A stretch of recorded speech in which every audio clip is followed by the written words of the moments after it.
We now call this meeting of the Davenport Community School District Board of Education to order. May we please stand for the Pledge of Allegiance?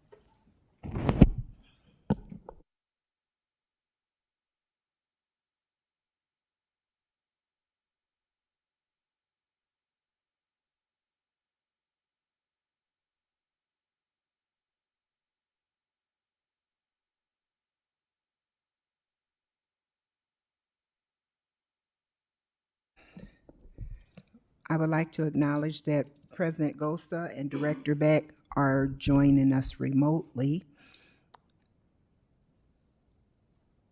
Director Potts, would you please do the priorities for us? Davenport School Board establishes the following priorities to ensure the academic success of all students. Provide leadership and direction to improve the overall learning environment in our classrooms, schools, and district, including the health, safety, security, and happiness of students and staff. Direct and support actions, programs, and activities which reduce the impacts of poverty on our students, their families, and our community. Thank you very much. Director Klein-Jerome, could you please do our mission and vision statement? Mission statement: enhance each student's abilities by providing a quality education enriched by our diverse community. Vision statement: education that challenges conventional thinking, prepares all students to compete in a global society, and inspires our students, parents, staff, and community to answer the question, what if? Thank you so much. Superintendent Sneckloff, could you please go over our goals? Today, we're matched up with goal number 3. It is the expectation of the board that the district finance issues are resolved and staff will continue to keep the district in compliance with all state reporting mandates. Thank you very much. Our recognition. We are moving that to another meeting. Thank you. That will, I'm sorry, I skipped over that. The recognition and the presentation? Okay. Well, we will defer the recognition and presentation. Item number 3 is pretty much President Gosa's baby, so we will wait until he returns to take care of that. Are there any board reports?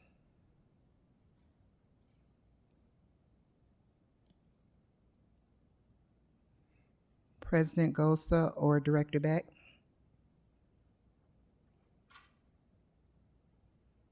I don't have any. Thank you. President Gosa? I don't have any at this time either. Okay, thank you. We'll move on to communication for open forum. Open forum is a time for members of the community to give input at a board meeting regarding school district issues or concerns. Individuals who want to speak, please fill out the open forum request and give it to the board secretary prior to open forum. The form is available in hard copy for in-person attendees or on the school board page of the district's website for those who want to participate virtually. Virtual participants must email their request to Brenda T. at tbren@davenportschools.org by 3 p.m. on the day of the board meeting. The board will not act on any issues presented during open forum if it's not published on the agenda items. Iowa open meeting law prohibit action of any issues that's not on the agenda. The president may set the amount of time allowed for individuals to speak. The board asks that no charges or complaints be made against any individual employee of the district community. Remarks that reflect negatively on the character or motives of any person will be called out of order. To participate virtually, call 312-626-6799 and enter meeting ID number 971-9617-6760, and that passcode is 417642. Seeing as there are no open forum requests, we will move forward to the consent agenda. May I have a motion for the consent agenda? Madam President, Director Potts? I move the board approve the consent agenda as printed. May I have a second? Second. It's been properly moved by Director Potts and second by Director Klein-Jerome. Are there any questions or comments? We call for the vote. Director Potts? Yes. Director Klein Jerome? Yes. Director Beck? Yes. Director Poston? Yes. Director Gordon? Yes. President Gosa? Yes. My vote is yes. Consent agenda approved. Moving on to the approval of bills. May I have a motion? Madam Chairwoman, Director Poston? move the board approve the following resolution. Resolved, all claims presented to the board having been duly certified as correct by the treasurer, reviewed by the administration and board members, and they are hereby audited and allowed as just claims and warrants drawn in the treasury for the several amounts. Further resolved, the payment of the claims and salaries to be approved as presented for the periods of June 6, 2022 to July 5th, 2022. Thank you. May I have a second? Second. It's been moved by Director Poston and second by Director Klein Jerome. Are there any comments or discussion? Seeing as none, I'll call for the vote. Director Poston? Yes. Director Klein Jerome? Yes. Director Beck? Yes. President Gosa? Yes. Director Potts? Yes. Director Gordon? Yes. And my vote is yes. Motion passed. Is superintendent report? None at this time. We move right along to committee reports. Okay, Finance Committee? We have committee meeting the 18th, I think, later on this month.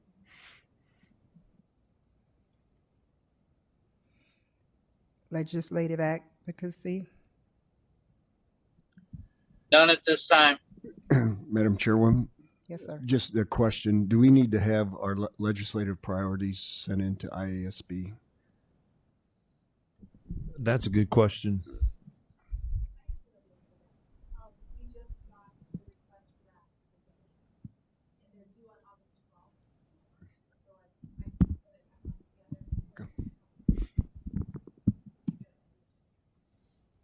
Thank.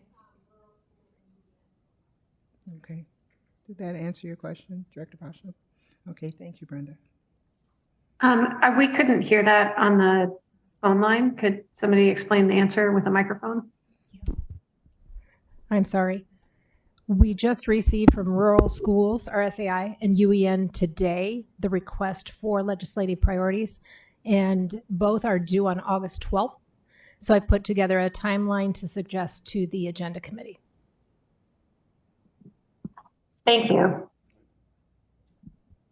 Director Pasha? My suggestion would be, I think they're asking for our top 3 legislative priorities, so all board members can be thinking about that. What would be your 3 top priorities legislatively? Thank you for that, Director Pasha. LZAC? None at this time. Long Range Facility Planning? Yeah, we had a meeting last Friday where we sort of reviewed the presentation that we'll be having this evening. Thank you. Policy Committee? We are scheduled to meet on Wednesday, although I have to stay out of town, so we may reschedule or the committee may meet without the chair. Otherwise, everything's going along. Okay, thank you so much for that. For the data wall, we met one day last week. That's moving right along. There's bids are out for that, which should be coming shortly, that we can have a discussion and talk about that and hopefully get everything set up by time school starts for it. Okay, moving along to actions or items requiring action. May I have a motion for item number 10.01, juvenile court services. Madam Chairwoman, Director Poston.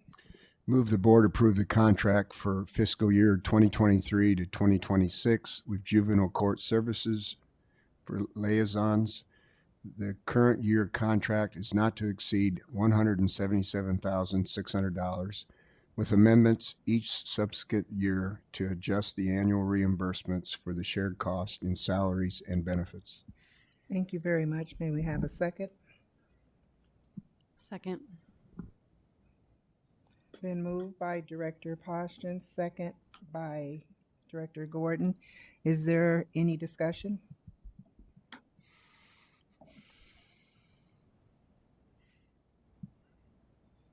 Seeing as none, we'll call for the vote. Director Poston, Yes. Director Gordon, Yes. Director Beck, Yes. President Gosa, Yes. Director Kleindron, Yes.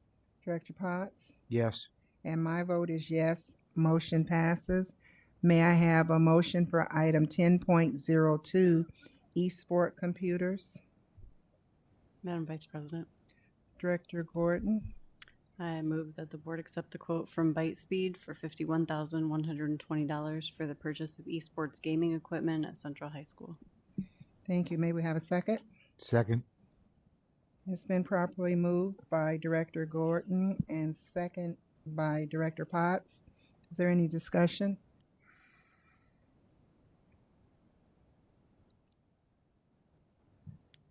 Seeing as none, we'll call for the vote. Director Gordon, Yes. Director Potts, Yes. Director Beck, Yes. President Gosa, Yes. Director Kleindron, Yes. Director Poston, Yes. and my vote is yes. Motion passed. Moving to item 10.03, hearing interpreter contract. May I have a motion? Mr. President, Director Potts, I move the board approve a one-year contract with the Mississippi Bend AEA for providing hearing interpreter services in the amount of $1,102,100. thank you very much. Will you have a second? Second. Been properly moved by Director Potts, second by Director Poston. Is there any discussion?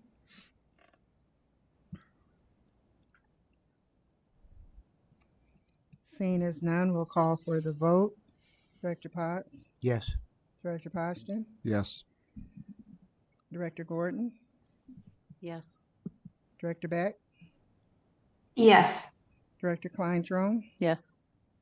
President Gosa, I'm going to abstain.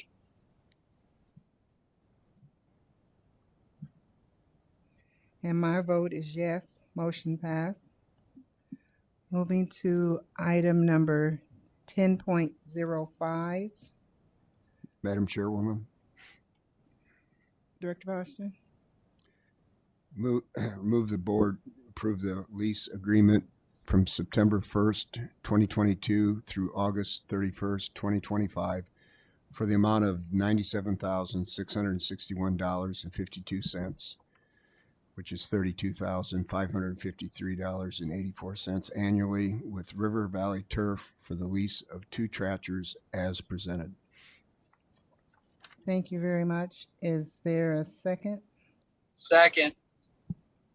It's been properly moved by Director Poston and second by President Gosa. Is there any discussion?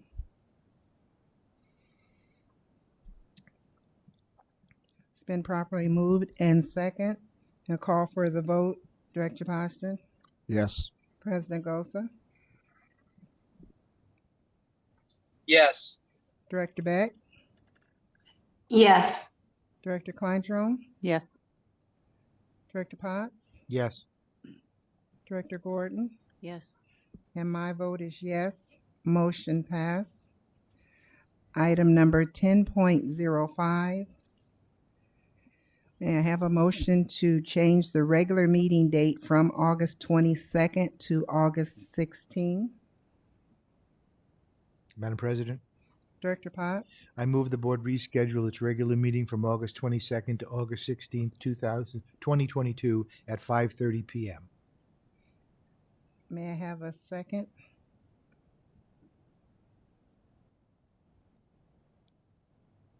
Second. It's been properly moved and second. Is there any discussion? Madam Vice President, I am opposed to this. I understand there's 2 people gone on the 22nd, but you look at the calendar, there's 2 people gone on the 16th, and we're not accommodating them. When the schedule is set up, people try to work around it. And so the people that worked around it for the 16th now are going to be out of the meeting, so I am opposed to this. Okay, and just for clarification, the reason behind the move from the 22nd to the 16th is President Gosa has obligations, and I have already made obligation as well. Neither one of us were going to be here, and with some of the items that will be on the agenda, Superintendent Schneckloff was hoping to get some of that taken care of before school started. So that's why it's not at a later date. But I do understand. I'm still opposed to it. Okay. Well, we'll call for, was there any additional discussion? Okay. Yeah, I have a question. So is it because that has to be the president and vice president, or can somebody else run the meeting?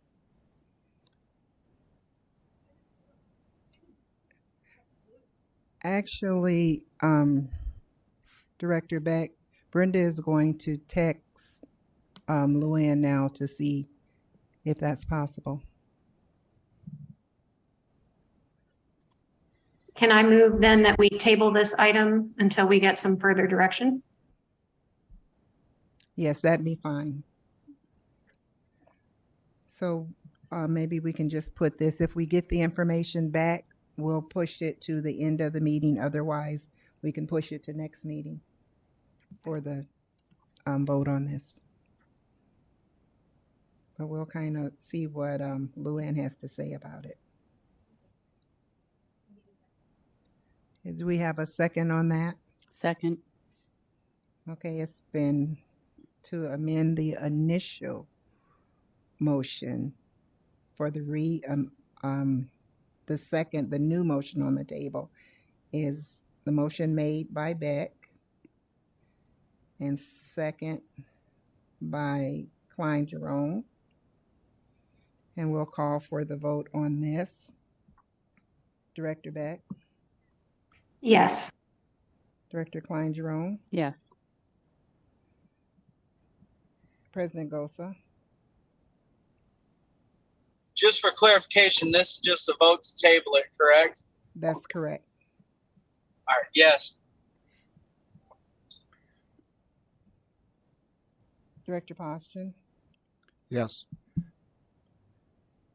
Director Potts, Yes. Director Gordon, Yes. and my vote is yes.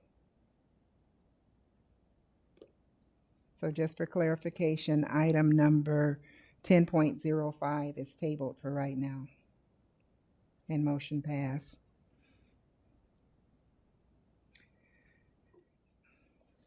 Moving on to discussion items, long-range facility plans, item 11.01. Superintendent Schneckloff.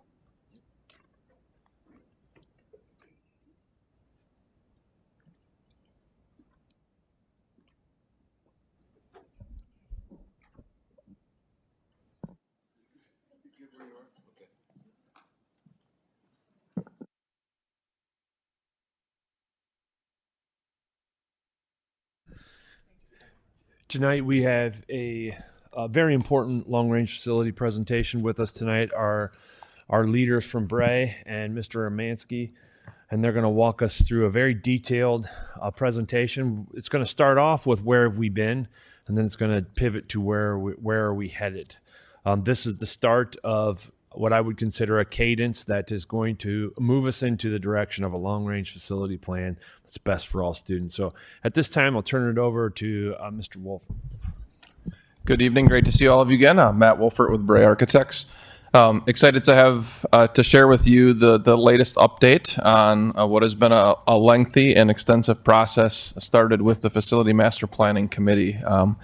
A lot of work has gone into this, and we're definitely not done, but it's an important meeting to have conversations regarding the long-range needs of the district and the initial thoughts on some potential solutions. So, as TJ had mentioned, we have an agenda. You have a handout in front of you this evening. We're going to start the meeting with kind of recapping some of our prior conversations. So we were here a few months back updating you on the great work of the Facility Master Planning Committee and have been using their feedback and feedback we received from you as board members at our prior meeting to develop potential solutions as we move forward. So we will end this evening with some very new information for you that we're looking forward to discussing as we move through the night. So as a reminder, where we're at in the overall timeline, this process began back in the summer of 2021. And at that time, we were Bray was retained to really conduct a full facility condition assessment of all of your school facilities and support the work of a community-based committee, the Facility Master Planning Committee, referred to as FMPC, throughout this process. And their work really began in late November and ended in March.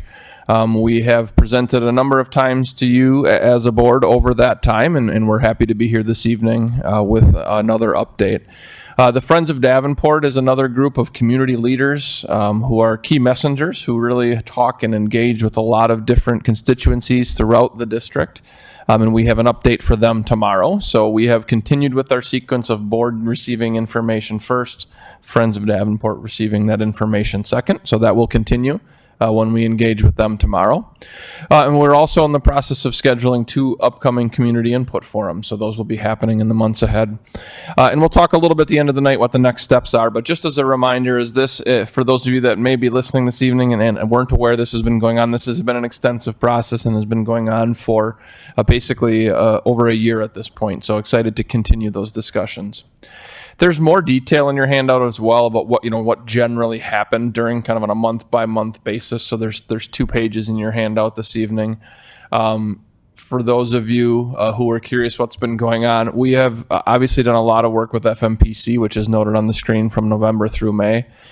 May to July was a lot of work in terms of working with your district's leadership team, your educational leaders, to formulate the pathways, which you'll see this evening, which begin to solve the challenges we've identified throughout the facility assessment process and the FMPC process, and begins to identify schools and begins to plot the path forward for how we can address those challenges we currently face.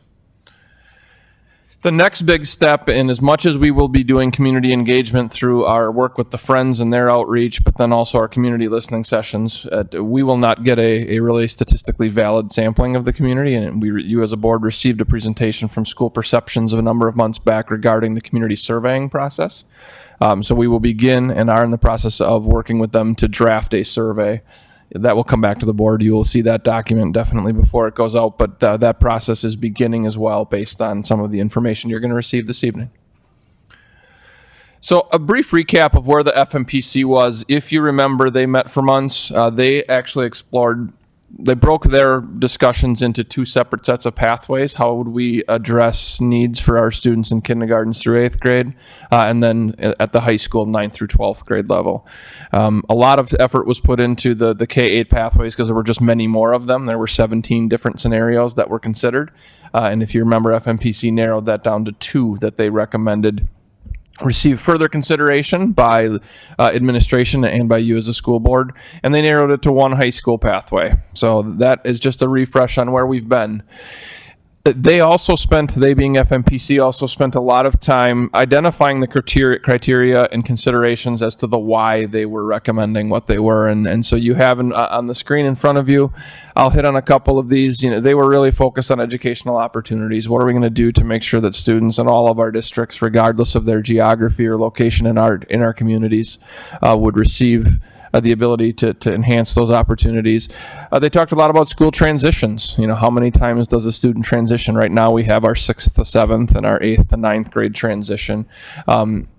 One of the pathways, as you all know, was a 5th through 8th grade configuration. It was important to the FMPC that if we explored that route or went that route, that the 5th and 6th graders and the 7th and 8th graders had a non-blended experience for their day-to-day educational access, but also create the ability to take advantage of the shared amenities that could come with that grade configuration, and you see those listed on the screen.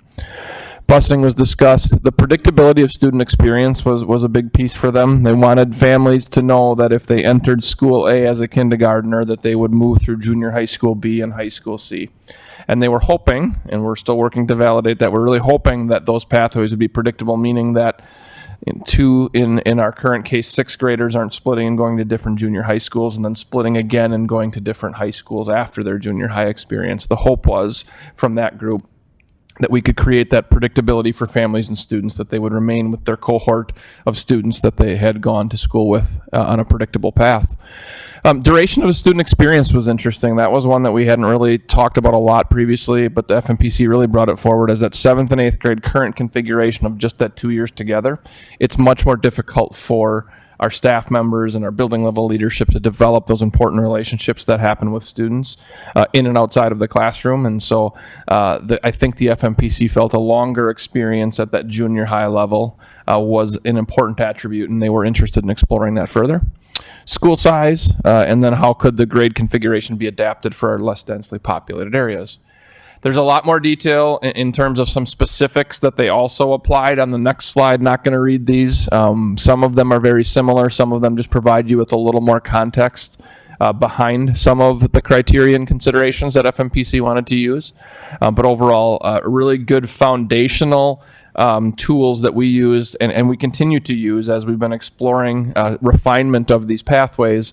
We've always been going back to these as kind of a series of guiding principles as to how do we address the FMPC's goals. And I think we feel really good about where we're at this level of development. So as a refresher, FMPC brought forward to you as a board 2 potential grade configurations to consider. So the pathway 3A and pathway 2B, that nomenclature is kind of FMPC specific. Later on in the evening, you'll start seeing option 1 and 2.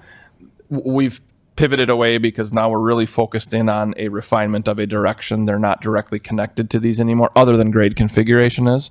But the FMPC pathway 3A was kindergarten through 4th grade and 5th through 8th grade. This involved reducing our number of school facilities to 12 elementaries, 6 intermediates.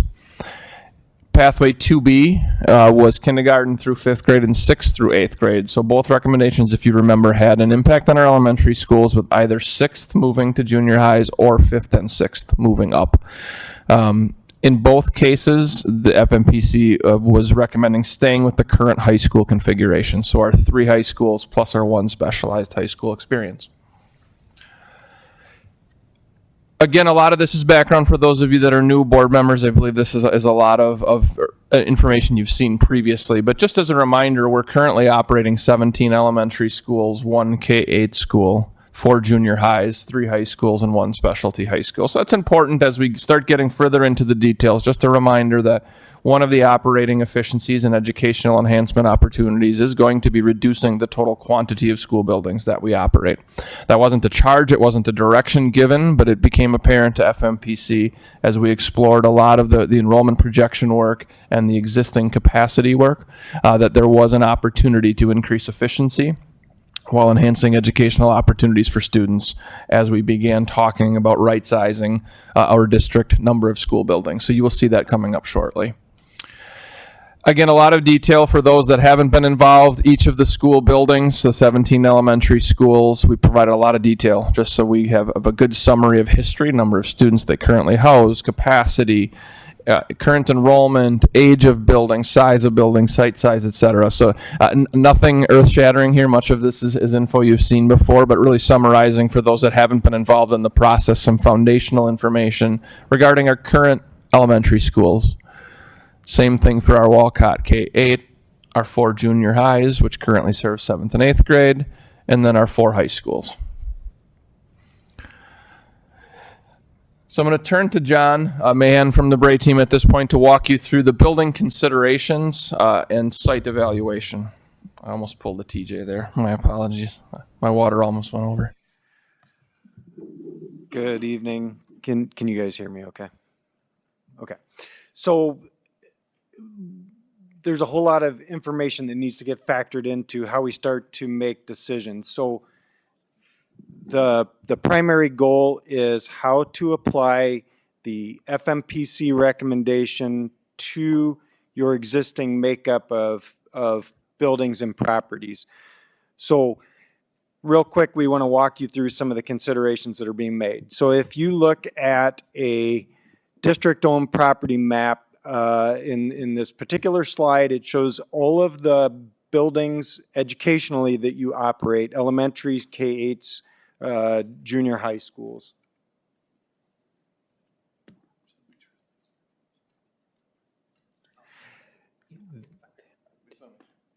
So when looking at this from an elementary standpoint and junior high standpoint only, you could see how that map appears. This becomes an overlay for information that we need to take into consideration when beginning to comprehend how we make moves within the district. So we will talk about change in enrollment, geographic location, site size, classroom quantity, building improvement history, building assets, original building age, historic building listing. We've briefly considered the ability to house preschool and special ed within the buildings. Most importantly, we started with an overlay. MD Roffers and Associates had given you an enrollment projection. We needed to understand how does that affect the buildings within the district. So on this particular slide, what you see is an overlay of where you are expected to experience a decrease in enrollment, an increase in enrollment, or a significant increase in enrollment. You only have 2 buildings projected to receive a significant increase. The majority of your buildings are either at a significant decrease or modest increase, decrease in change. So it is important to understand how this affects the location of your buildings with these projections. When we break that out from an elementary standpoint, it just helps you understand the application of that at an elementary level with the boundary catchment area for each of those buildings. We show that for the junior high school buildings as well. One thing to keep in mind is that 3 out of the 5 current junior high schools have a projected significant decrease in population. Geographic location. It's not a super sophisticated slide. It pretty much acknowledges that you have a different situation west of the district than you do east. There's more dense population, more dense clustering of buildings on the eastern portion of the district than there is in the west. It's important to acknowledge that when we start to talk about changes and moves being made with how you apply the FMPC recommendation. Property size. We want to understand which buildings and properties have more than 15 acres and which have less than 15 acres. The point being that much of what needs to happen through a change in organization within the district will require some level of building modification and enhancement, whether it's increase in size, increase in site amenity, and any property that's less than 15 acres becomes a little bit harder proposition. So this is a category that does impact our decision of how we start to employ use of those buildings as we move forward. Quantity of classrooms. We separate these from an elementary and a junior high level. Buildings that have 24 or more classrooms, 20 to 23 classrooms, and 19 or less. What that means is through the FMPC recommendation, we're talking about growing the total enrollment in each building that is part of the solution.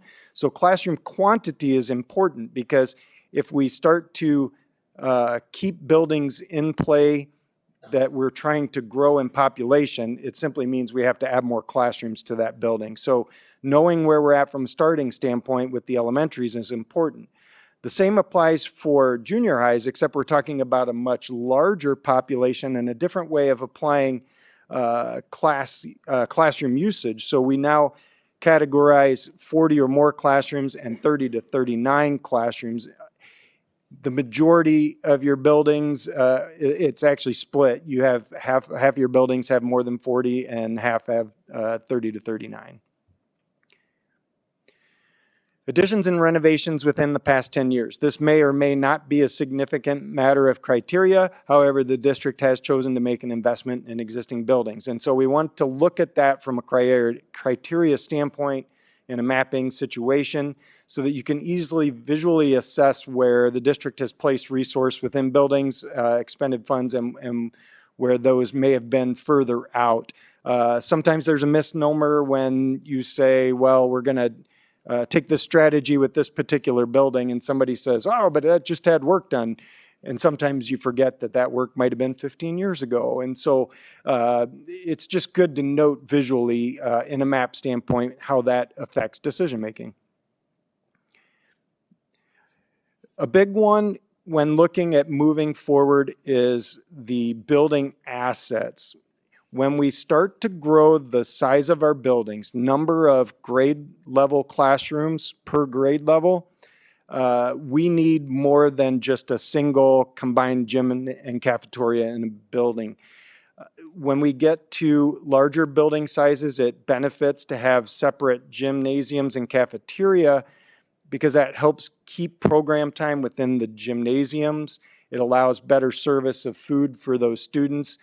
An even better asset is when we have separated gym, cafeteria, auditoriums. So what you're seeing is you do have a few buildings that have what's called a gymatorium, which is a combined gym and cafeteria. Those tend to be less functional for those buildings where they exist. We have a handful of buildings that have separated cafeteria and gymnasiums. We have a handful of buildings that have the separate gym, cafeteria, and auditorium. That does become a priority when looking at moves that we can make with those buildings. At the junior high level, we look at that a little bit different. This one, we have cafeteria and 2 gymnasiums with a stage versus cafeteria and 2 gymnasiums, no stage.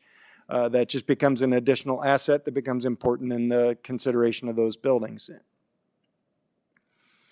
And then building age.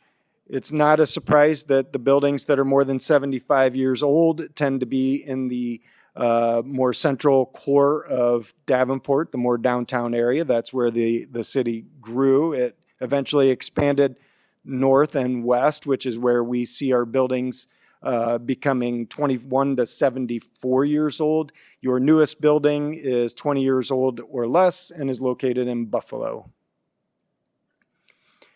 We do have a handful of buildings which tends to pretty closely align with the previous slide, and that is buildings which are listed as a historic building. This may not have an influence in your consideration of what the district chooses to do with that building. However, it may have an impact on the disposition of that building if the district chooses to move away from that, meaning you may not be able to demolish it, but you could walk away from it. It also does create benefits to other organizations should they consider adopting those facilities if the district moves away from those. So there are benefits to understanding which buildings have a historic listing because there are other vehicles that can enhance how those are considered. So that is a very quick overview of how criteria starts to overlay with what you have.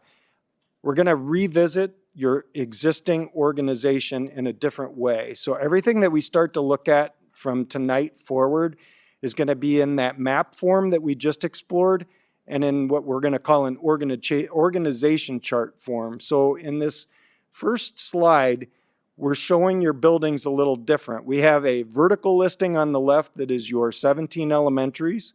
Center column is your junior high schools, and the right-hand green column is your high schools.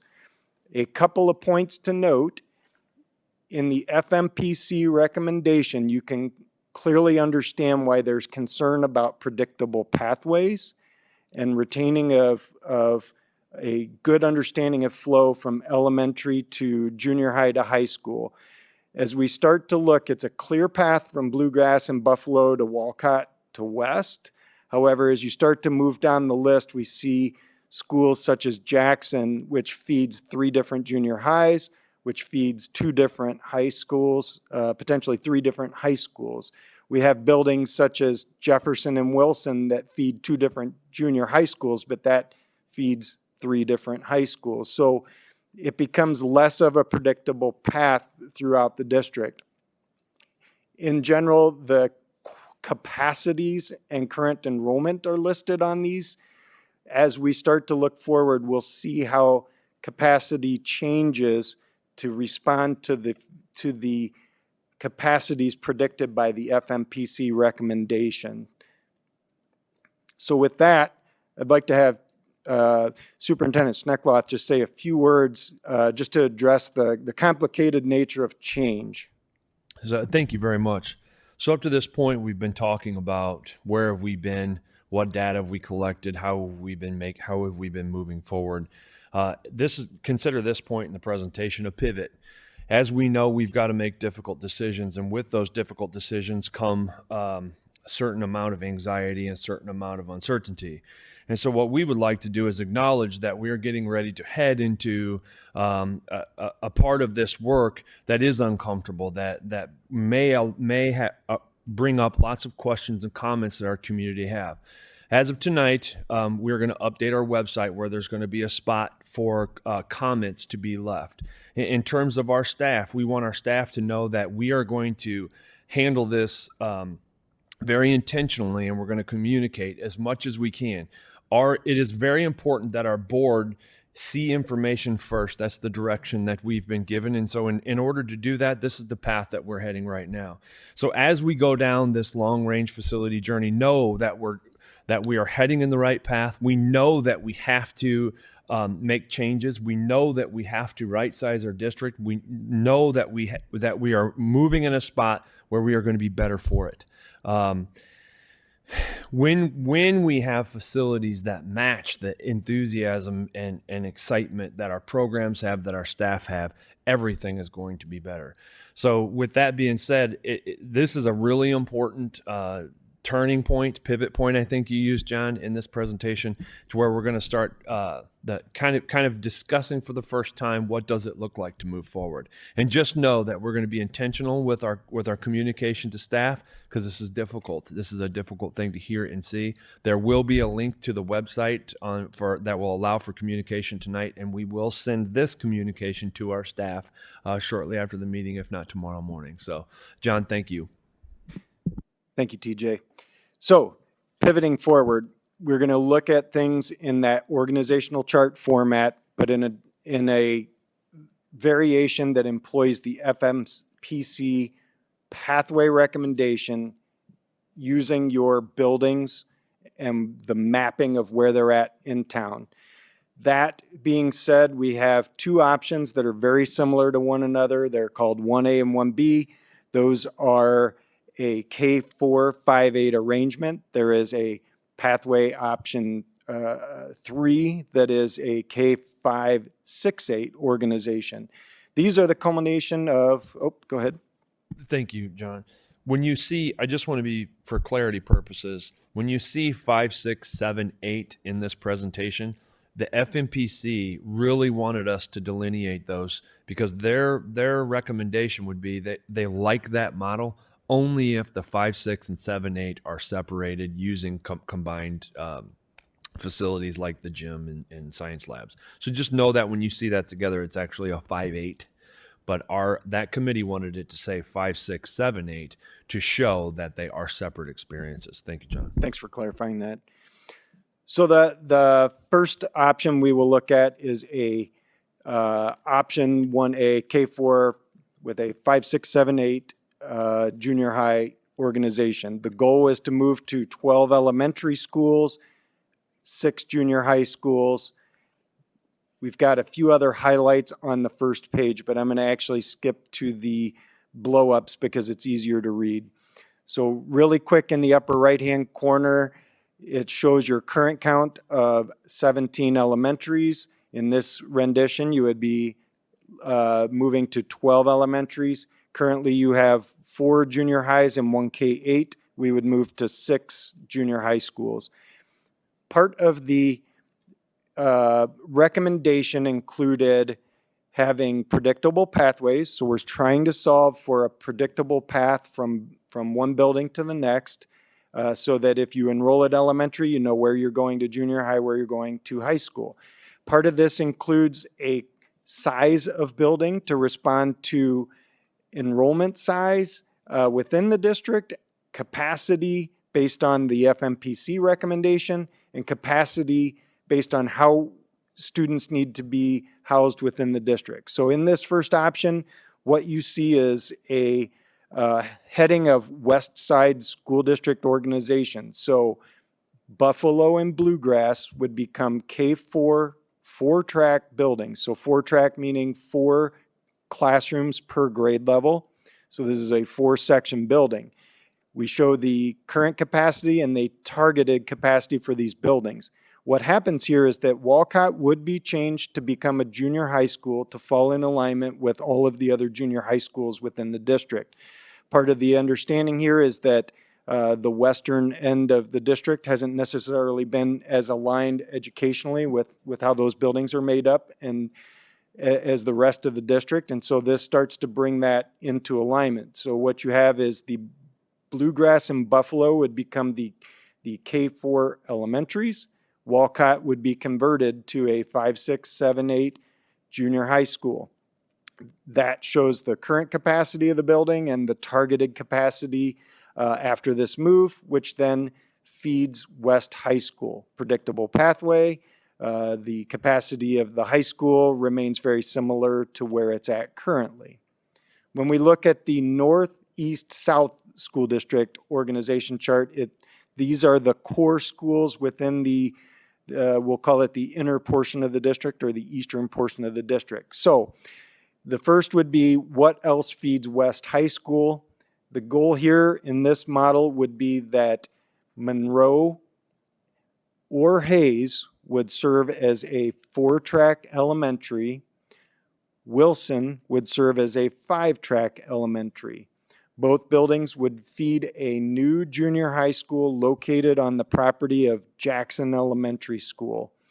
So the Jackson building would no longer be an elementary school building. It would now serve as a new, we'll call it smart junior high school, serving a 5, 6, 7, 8 population, targeted capacity at 880. These students would be West High School students in pathway. John, one quick note. When you see the 880 in a junior high model, that number sounds large. It's important to remember that it's basically 445 6 students in an experience and 447 8 students. So don't think of 880 kids sharing and walking the same halls. It really is a much more manageable size at 440 and 440. And part of the additional work will be to show how we can create that 5, 6, 7, 8 separated houses within a building, but that's a future consideration. Within the North High School feeder track, there's a consideration that a new junior high school could be located in the northeastern portion of the district. Potential site location has been identified as possibly Prairie Heights Park. That could be held as a feeder by Eisenhower or a relocated Eisenhower, and Harrison or a relocated Harrison. The idea being that 2 schools, elementary, 5-track in the northeastern portion of the city would be feeders. They would be 5-track elementary schools feeding a junior high school, which becomes a North High School feeder. This resolves a issue in the district that there is not a junior high presence in the northeast portion, and there's a considerable amount of students that get sent further in to the city, and so this provides more opportunity on the north part of the city to serve that population. Also serving North High School, Fillmore Elementary becomes a 5-track K4 elementary. Truman Elementary becomes a 5-track K-4 elementary, both buildings becoming a feeder to Wood Junior High, which would then serve the North High School population from the northwest side of the city. Then we look at what becomes the feeder for, oops, I skipped too far. What becomes a feeder for Central High School? The consideration here is that we have another possible junior high move. The consideration is that Jefferson Elementary School would no longer serve as an elementary school. That site would be adapted to become a new junior high school that is served by Adams and Madison Elementaries. Adams would become a 5-track elementary school, K through 4. Madison would be a 4-track elementary school, K through 4, both feeding into the relocated Williams Junior High School, which becomes a Central High School feeder. On the eastern side of Central, Sudlow would remain. McKinley Elementary would be a feeder, 5-track K-4 elementary, and Garfield would be a 5-track K through 4 elementary, both serving the Sudlow Junior High, both feeding Central High School. Mid-City would continue to operate as a standalone alternative high school experience. So what we see is that Jackson and Jefferson become repurposed buildings. Buchanan, Washington, Smart, Williams, and potentially Hayes or Monroe become buildings no longer used in this model. We do have a map that illustrates this. The same map becomes viable for the next option. I'm going to shortcut the next option and tell you the only difference in this option is that Williams does not move. It remains in its current location, and Jefferson would no longer operate as a elementary school. So the difference between a 1A and a 1B is how the Williams property is either remaining in place or being relocated to the Jefferson property. So you can, again, follow along the same pathway that illustrates the feeds from West High School to North High School to Central High School, with Mid-City remaining as the alternative application. We have a second option, option 3, which is a different grade organization. This is your K-5, 6-8 organization. This was a predictable path of 15 elementary schools with 5 junior high schools. I'm going to snap ahead to the enlarged view. Real quick, in the upper right-hand corner, the quick snapshot is that you start with 17 elementaries, you end with 15. You start with 4 junior highs and 1 K-8, you end with 5 junior highs. The 15 elementary schools are a little, they're very clear-cut. The junior high schools are less clear-cut in terms of the predictable pathway. So how this starts to work, and this is all decision that has to be made based on building capacity at each level. So the reason there becomes splits at the junior high level is so that you don't overburden one high school over another. So starting on the North High School feeder, Adams, Madison, and Wilson are 4-track K-5 elementaries serving a 528 student capacity, which all feed through Williams Junior High, which has a 792 capacity that becomes a North High School feeder.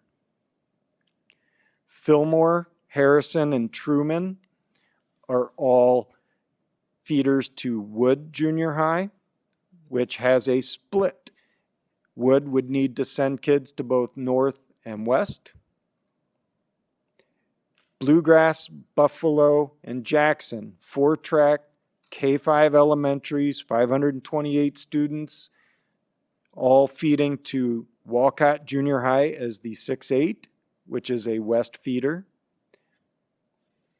Then we have Hayes Jefferson, Monroe, all feeding Smart Junior High, which would split between West and Central. And then Eisenhower, Garfield, McKinley, all feeding Sudlow, which all feed into Central High School. The only change that predictably happens here is Buchanan and Washington are no longer utilized as educational properties. And then in terms of mapping, I believe we left that out. So the big difference is we have a K4-5-8 arrangement and we have a K5-6-8 arrangement.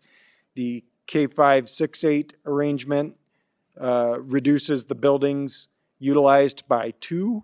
The K4-5-8 reduces the number of buildings utilized by 5. So with that, that's a lot to digest. I'm happy to go back and revisit any of these slides, talk through any of this. It's a lot to digest. This is the culmination of about 3 months worth of intensive work, not just by our team, but also with the assistance of district leadership and district staff helping us chart how some of these moves would start to look within the district. And we have plenty of opportunity to discuss the merits and benefits and drawbacks to these as well.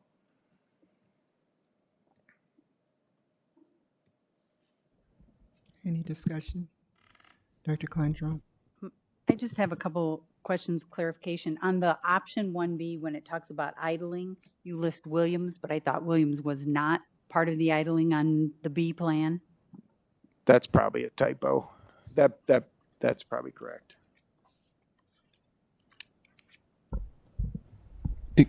If it's incorrect, we'll get it cleaned up before this gets published then, yet tonight or tomorrow.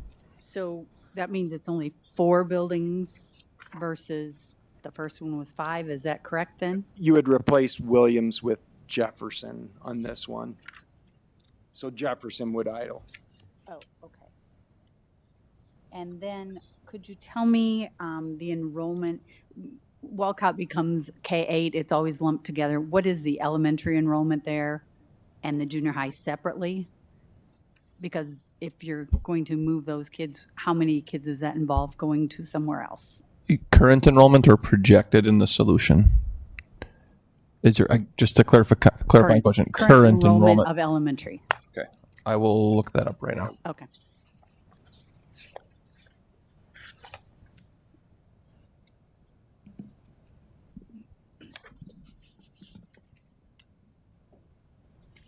Specifically, Walcott is 465 total students, K-8. Yeah, we'll just do the 465 divided by the 9 grades to give you a rough number. We can get you the exact number, but roughly,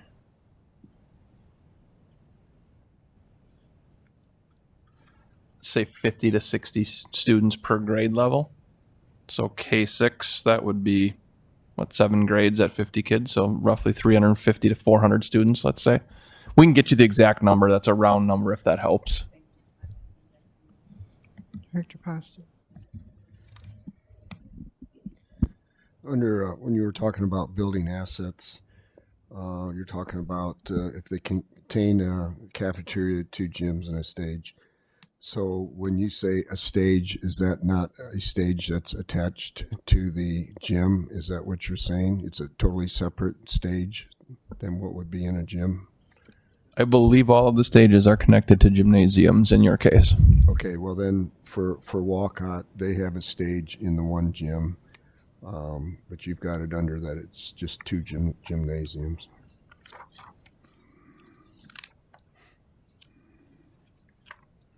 It's on page 15.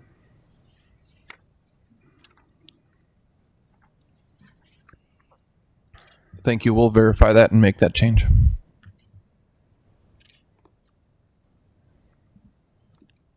Director Beck or President Gosa? Yeah, I have a couple of questions. So my first one is, one of the goals was predictability. And I guess my question is, how does our open enrollment for high schools come into play with these feeder systems? Either any of the options really. Right now, I don't know what % of students currently choose a different high school than the one that they would feed into, but I know we allow that. And so, and it's my understanding that there are no plans to change that in the future because we have different offerings at different high schools. So I'm just wondering how that plays into determining, which track or which option might be more feasible than another one. Yeah, and I will say that the main predictability that currently is a struggle is the elementary to junior high, and then there is some challenges right with junior high to high school. But that would, with your feedback on choice, there is the ability in theory for a parent to alleviate that if they wanted their student to follow a certain group of friends or whatever it may be. I won't speak to whether that would stay intact or not, but what we're trying to show with these pathways is can it be maintained at a bare minimum from our K-5 or K-4 to our junior high transition. And in the future, if you would, not saying you would, but if a future board would decide to take choice away, also making sure that we don't have junior highs that are too large or too small, that if we did have more of a I'll say attendance area or boundaried high school requirement, you would be in a position where our junior highs are set up to allow that to happen. Again, not saying it would, but with a master plan, we want to make sure we're building in some flexibility. And that's one of those valves you could use or a future board could use if you wanted to. Anything, Dan? I believe that these pathways were created and the facility master planning backed up that is an important part to the decision after junior high. And I think the difference is that when you choose to go a different way, it's different than when you're required to split. And so the choice for parents is different than our junior high just splits 3 or 4 different ways. I have down that we would get the percentages of students that do transfer. I think that would be fascinating, but I think the majority of our students follow their pathway. Okay. If it's the majority, that kind of answers my question, and understanding the flexibility there, that if it's not a huge issue, I get it that the pathways are more important at the elementary and junior high level, not more important, but the predictability. My other 2 questions, and I'm guessing at least one of these will come later, there are not significant financial differences between each of these pathways. That's part of, or is that information that's coming later? That'll be supported later, but there are significant financial differences. The options 1A and 1B will take more investment initially, but will result in a longer-term operational efficiency in the district, meaning the long-term effect will be lower cost to run. Option 3 is a lower cost initial investment, but it will not reduce your operating cost by as much long-term because you're just keeping more buildings open. Okay. And then my last question was, and I don't know if this is one for you guys or for Superintendent Schneckloth. Are there pedagogical reasons, or is there research to choose to support, K4, 5-8 versus K5, 6-8 models of education? So when we were going through this process, you can find research that highly supports K8, and then that shows that K8s are not the thing to go for. So when our facility master planning committee was going through this, here are some common themes that they wanted to reinforce. Early literacy is a huge priority in Davenport, so having the ability to pool resources at an extra section at the K4 area, pre-K4 area, was a huge bonus. In terms of the 5-8, the opportunities for our students to do CTE work, to do career opportunities. Just think of some of the things that the resources that you can share at the junior high level that would begin to kind of allow those opportunities to flow down, pooling resources at the junior high level. So for our purposes, that's what the Facility Master Planning Committee recommended and thought were strengths of this plan, and matched our current path that we are on of strengthening our CTE opportunities, strengthening our pathways for students, meanwhile providing a very strong base for students. Also, I would say that a huge conversation piece, if you remember from the Facility Master Planning Committee, is that the sixth grade students. That was a huge component because we recently moved our sixth graders back down, and so in Davenport, the anecdotal data says that it's a better fit at that other level as long as they could be separated. Hopefully that answers your question.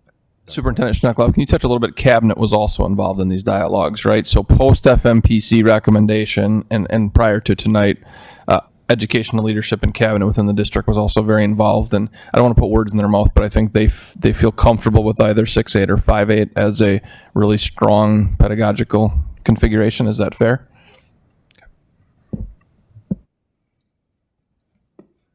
All right, thank you very much.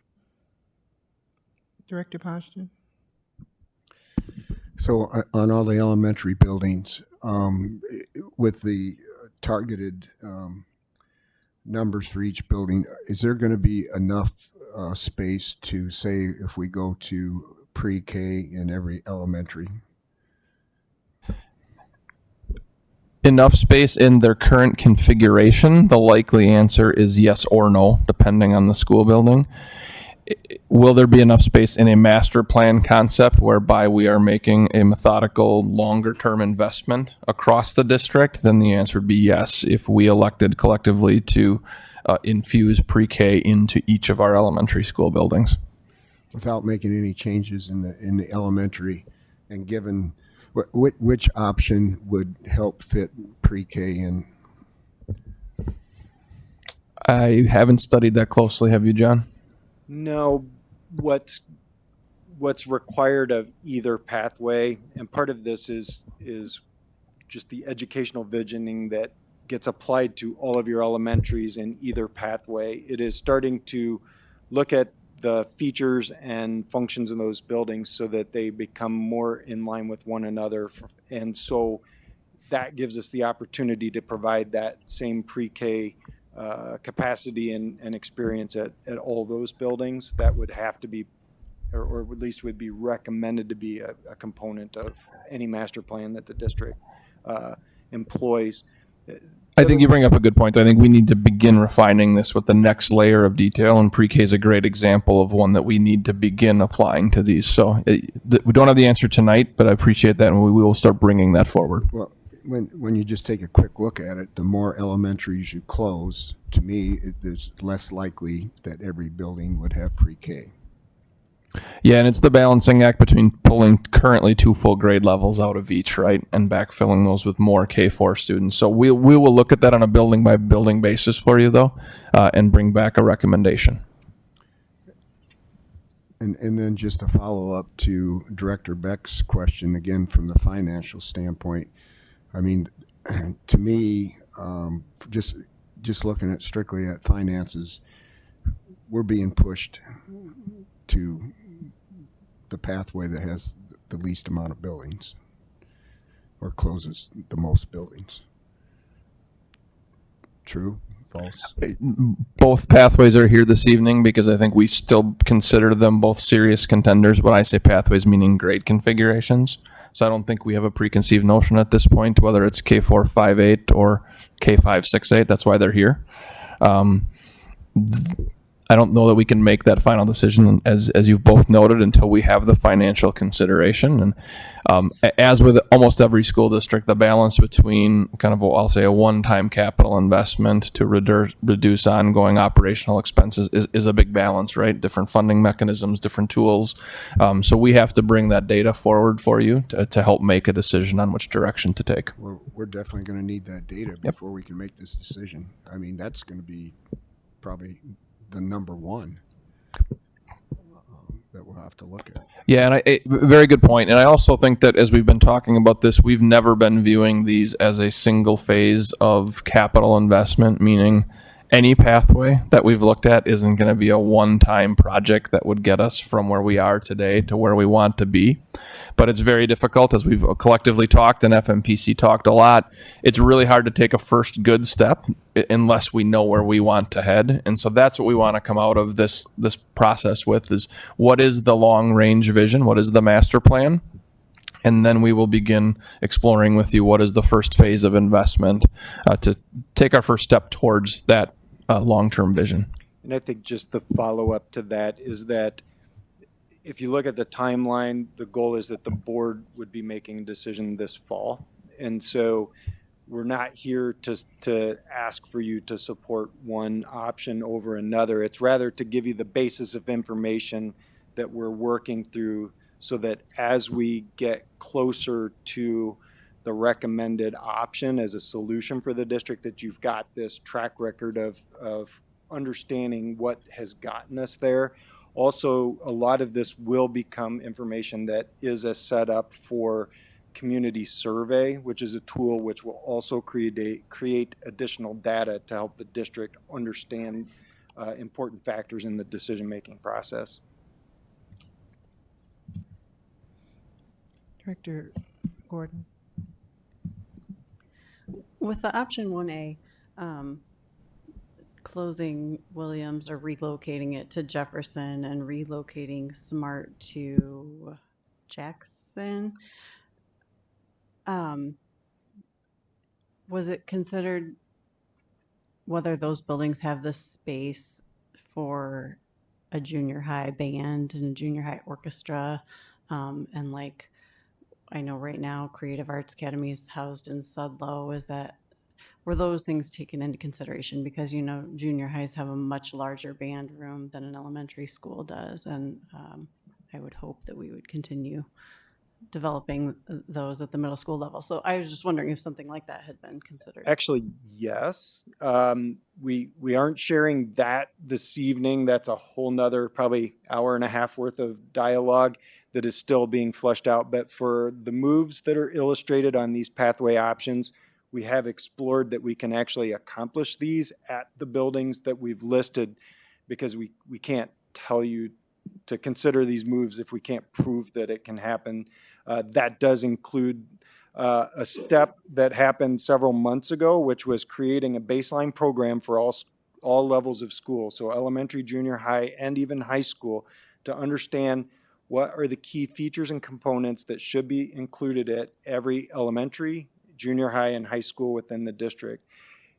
The reason, even though the high schools are predicted not to change, from 3 to any other number, there is an issue that should be considered long-term in terms of a master plan, which is how can you create more equity in terms of programs, features, and experience at each of the high schools. So we did investigate that at that level as well. But that has been the baseline for helping us evaluate as we look at, is there enough property at Jackson or Jefferson?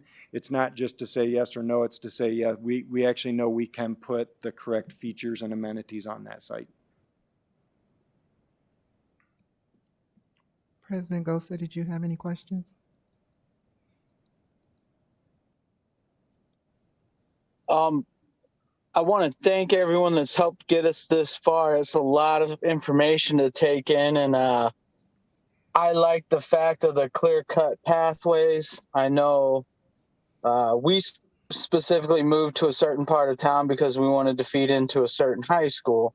So we knew if we were in that area, our kids were going to go to this elementary that was going to feed into this junior high and then to this high school. So I like that.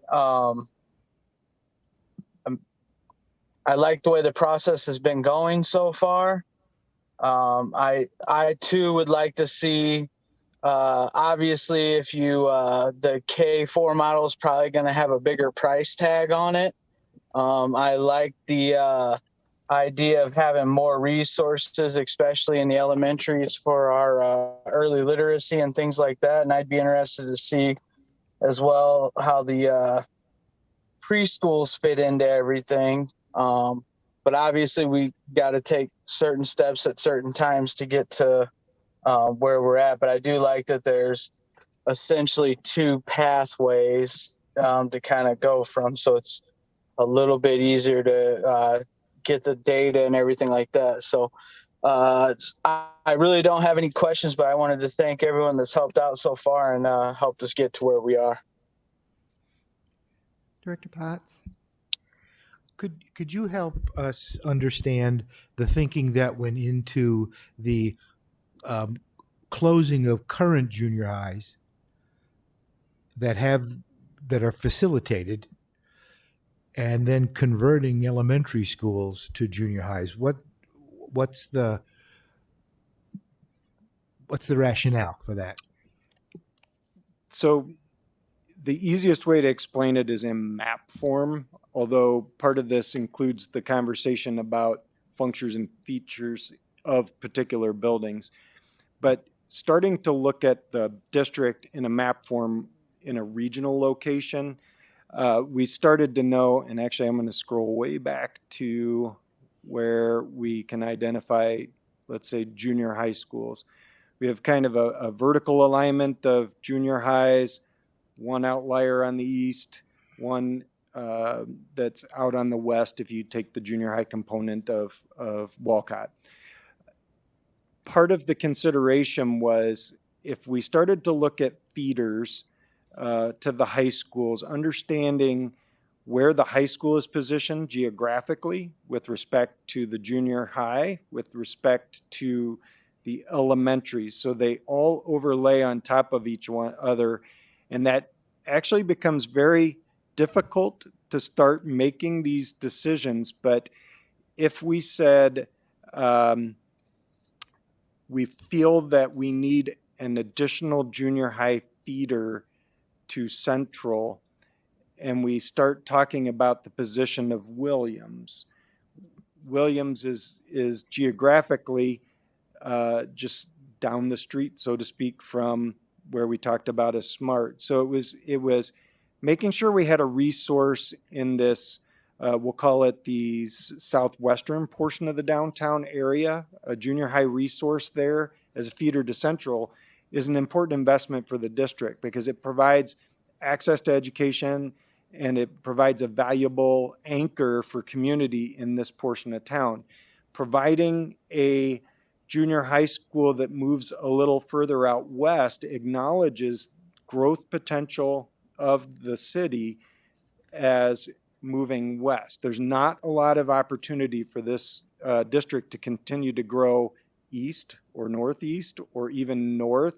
Your growth potential is to the west. And by starting to make a move of a junior high western to the Jackson property, that opens up potential to take on additional enrollment should the town begin to grow.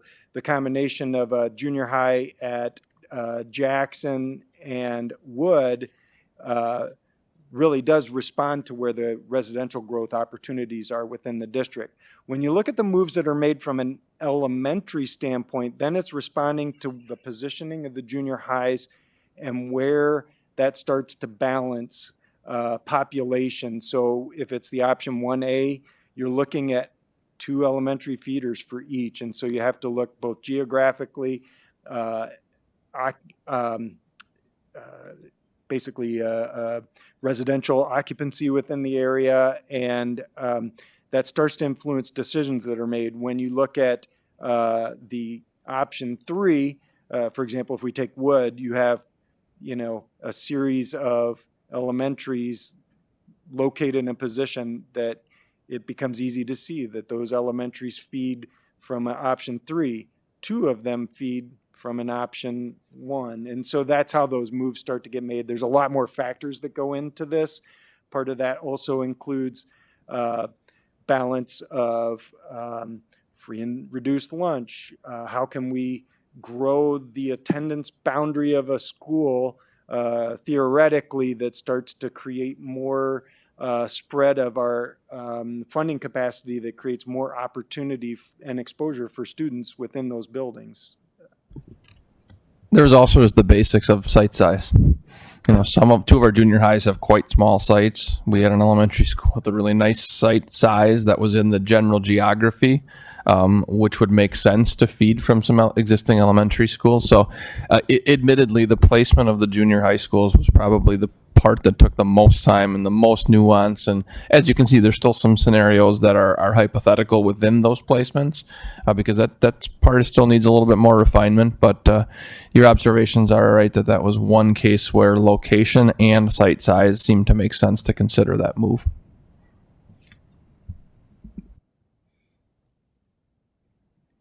Director Poston? In regards to the proposed new junior high, you've got Harrison that's really close to Wood. So you're going to pull, in this scenario, you would pull some of those students towards the new junior high. So you basically, they're going to be farther away from their current junior high, correct? The acknowledgement is that likely Harrison would need to move physically to a new site location. So if you look in the organization chart, it lists Harrison as a potential new building.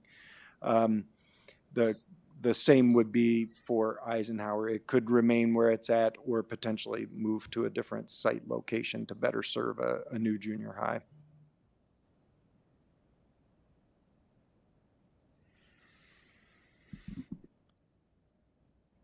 Any additional questions? I had a question. Go ahead. Director Potts, no, go ahead.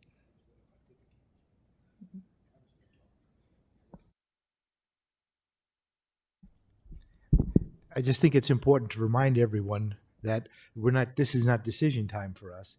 This is information time for us, and that there's a long road to go where we're having open meetings with the community and a community-wide survey.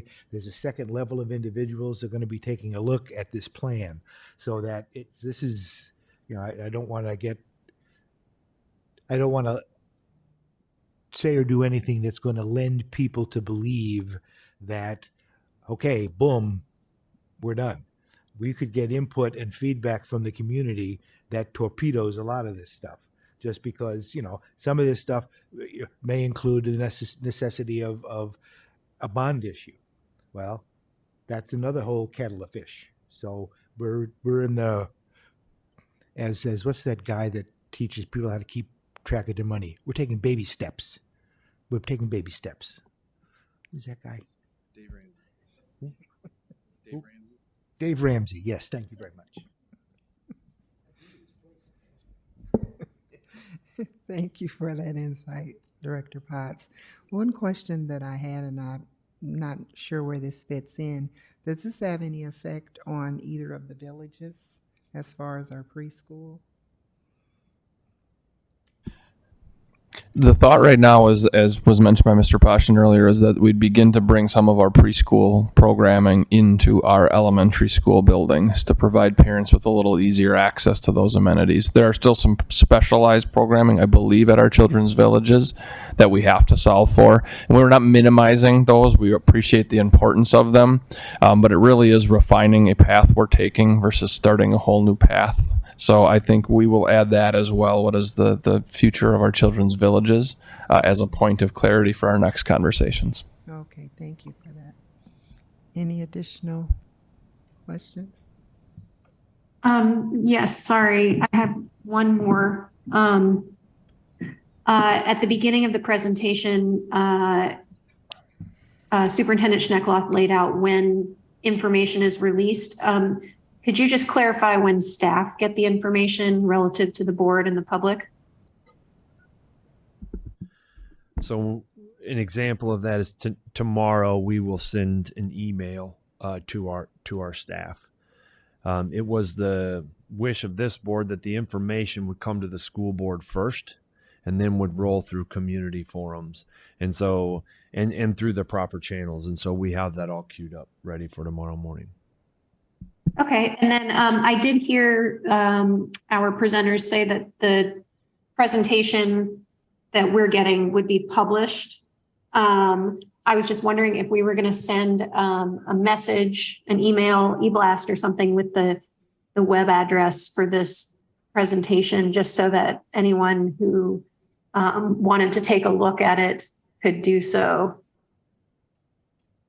I know we had the email address in here. Oh, there we go, on the website. Okay. I just want to make sure people can see these same maps, because some of the slides we sort of went over quickly, and people might want to take a look at those. Yeah, that's a very, very good point. And we will be, I believe, placing these not only in the public section of the board, but also we've got a facility master planning section of the website where this will be placed. And then the district has also updated the website to include a very specific page for commenting. So you can see on your screen, and those in the community, please use this as an opportunity to provide your feedback directly to the district regarding the long-range facilities planning. Thank you. Now, once we receive this feedback, we need to go to this site, or will it be made public at the next meeting that we have, or how would that be handled? Specific to the pathway that you as a board elect to Right, take. the comments, yes. Oh, the comments. Thank you. I don't know if we have a plan in place yet. We wanted to make sure we're giving the community access to provide feedback. I don't know that we've gotten to the step of how we're going to process Our plan that is yet. to gather the feedback that we have from both internal and external stakeholders, begin to put together common themes, and then create a frequently asked questions that will be populated on the long-range facility master planning link. As you can see, our tag team put that at the very top of our website, so it's very prominent. This feedback form will be there. Tonight's presentation will be uploaded to the board, and from here on out, that's how the board and the leadership plan to be as transparent as possible by housing everything on this site at the website. So gathering those comments and questions, and generating our frequently asked questions, and then processing that internally. We have both our internal and board long range facility master planning teams that will be reviewing that. That's the proposal right now. Okay, thank you for that. Anything more anyone else needs to add? Okay, thank you so much for your presentation. Thank you, board members. All your feedback is very valuable. We appreciate it. Thank you. Move on to administrative reports. Not this time. Board requests, I have none. Board reflections, let's start. Did you get information?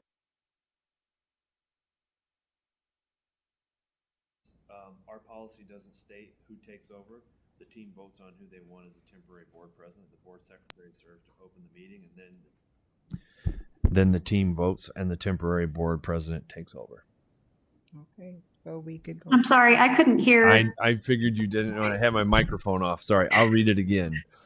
Our policy doesn't address both president and vice president being absent, as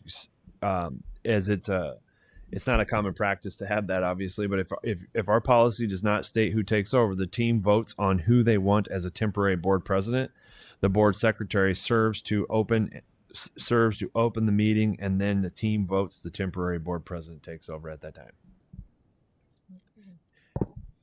So is that an item that we're wanting to take care of tonight, or can we put it on the next meeting? You want to do it tonight?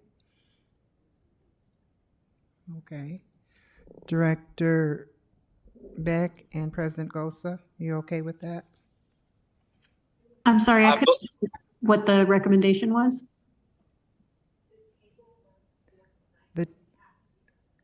Okay. I believe, Madam Vice President, the way it works, because I was texting Lou while we were on this meeting, is that if you have the meeting that way, then the board secretary calls the meeting to order and starts the meeting. And then the board members that are there would choose a temporary chair to run that meeting. Or you move the date of the meeting. Okay, so board secretary? Motion until later. Okay, thank you. Sorry, Karen. The motion was to table until later in this meeting.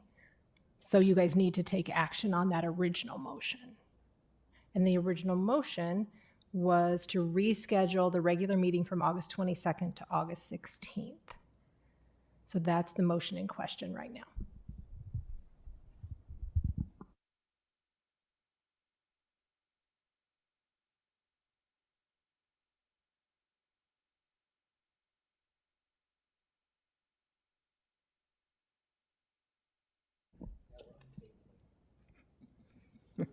For lack of better terms, okay, we're going to, per Director Potts, untable the original motion, when the original motion for 10.05 was to change the regular meeting date from August 22nd to August 26th, or I'm sorry, August 16th. So now it sounds like we're needing a motion to leave the meeting on August 22nd and appoint a director to run the meeting. Okay, so we'll take a vote on 10.01, 10.05. Oh.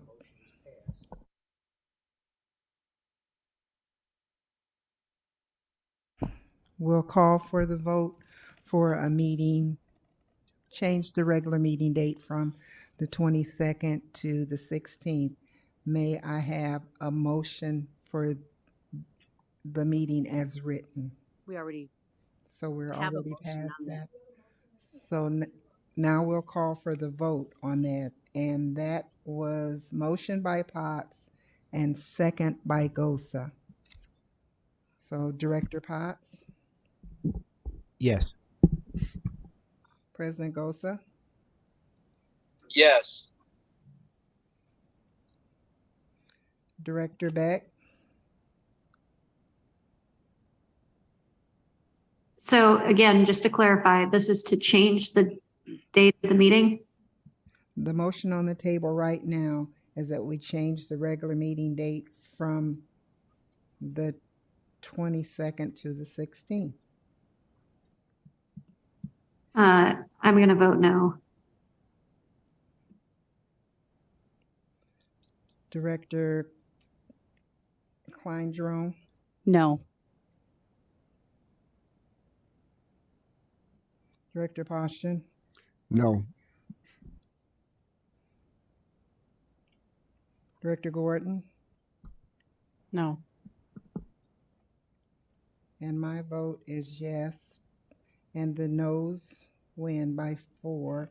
So the meeting will not be changed. The meeting will remain on the 22nd. Now, do we need to decide at this point in time? Okay, so the meeting will remain on the 22nd, and we'll figure out who's going to be in charge of the meeting. Is that okay? All right. We're moving to board reflections. Director Beck. I think I really appreciate all the work that's gone into the long-range facilities master planning and the fact that we're starting to see some actual details on what our district might look like in the future. And I really appreciate Director Potts's reminding us and the community that this is, one small step in a journey of 1,000 steps, to use yet another cliche or saying. So that was sort of the highlight for me. Thank you, President Gosa.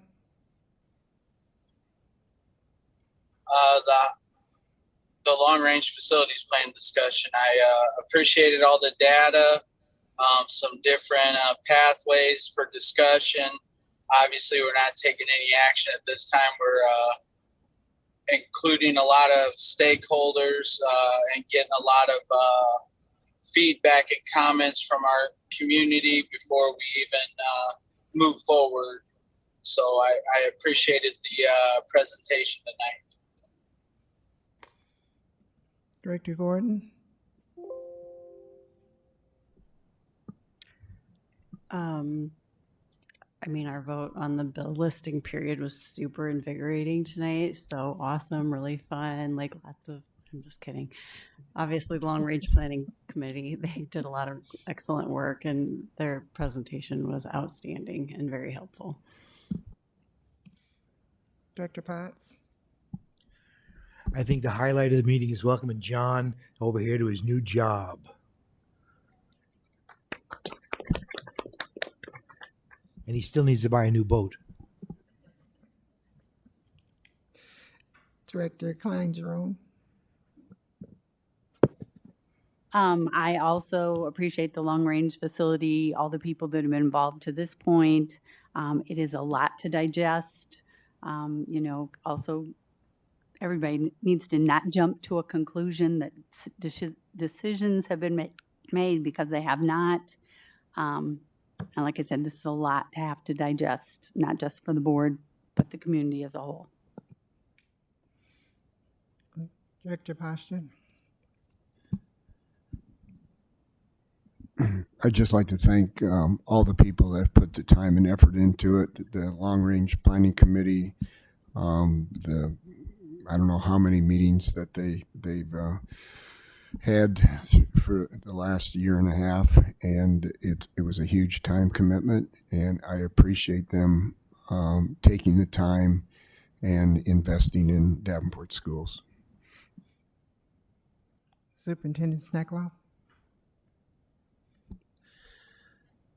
I really like the way that Director Potts put it into perspective. Whatever we choose is going to be a long range plan, and it's going to take a long time to navigate that. Example, Cedar Rapids Schools has gone through something different, and they phased it out in 3 phases, and they're finishing up their first phase now. And the positive changes that have happened inside of their school district give me hope that that's the direction that we're heading down. Our students and teachers deserve the best facilities that we can give them.